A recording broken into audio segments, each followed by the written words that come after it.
Welcome to another how-to by myself, Rob Allen. Today I'm going to talk about guns we manufacture, commonly known as pipe guns. Basically aluminium tubes. There's two types. One is a conventional tube, no rail. The other is the rail gun, where the spear is supported in a rail. With a normal non-rail gun, the shaft is only supported in the mechanism and in the muzzle. Because of that, there'll be a sag in the middle or a sag off the end, depending on the length of the shaft. In short lengths, basically 1 meter and less, this doesn't really make too much difference. But you can imagine if you have a long shaft where it's only supported there and there, you can clearly see there is a sag in the middle. This will cause the shaft to fly high. To compensate for that, we generally use a rail barrel. This specific tube has a thicker wall as well to allow for the greater thrust with more bands.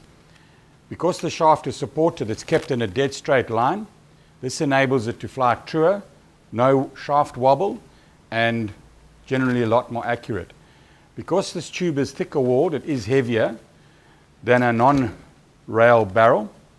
The advantages of the thinner tube is it is lighter and more maneuverable, but in the longer lengths like this, if you powered it up, the tube will also flex. To compensate for the added mass of this tube, we've increased the internal diameter.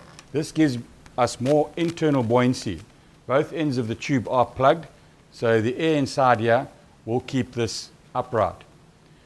One of the areas to be careful when loading a rail barrel is that the spear line remains on top. As you can see here, it comes out the mechanism. The shooting line remains on top. If it fouls under the shaft, I'll just jam it underneath there. You can clearly see it holds the shaft up. That will cause it to shoot low. So it's important to always keep that cord out from under the shaft.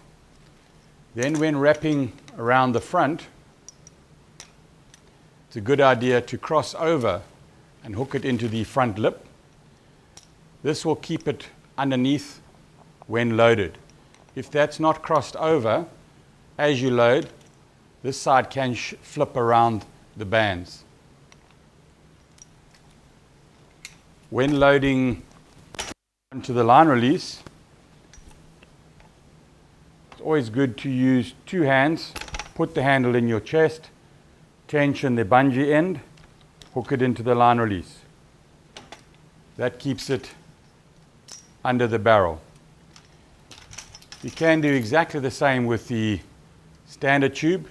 Keep the cord on top, cross it over, and hook it into the line release, exactly the same method. That's the difference between a standard pipe gun and a rail gun.